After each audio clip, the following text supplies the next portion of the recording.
बिस्मिल्लाहिर्रहमानिर्रहीम। अस्सलाम वालेकुम। सोबिया फूड अपडेट्स में आप सबको खुशामदीद। आज हम बनाने जा रहे हैं मैंगो मिल्क शेक, जिसके लिए हमें चाहिए एक मैंगो, आधा कप चीनी, आधा लीटर दूध और 2 आलमंड गार्निश करने के लिए। सबसे पहले हम मैंगो को क्यूब्स की शक्ल में काट लेंगे।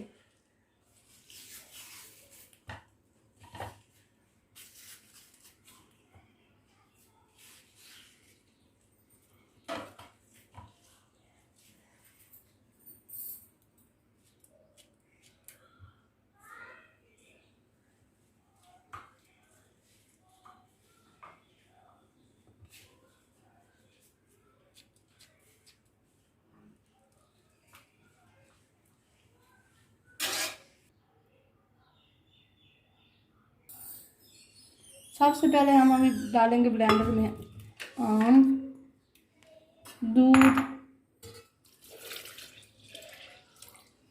चीनी। अभी हम इसे ब्लेंड कर लेंगे अच्छी तरह।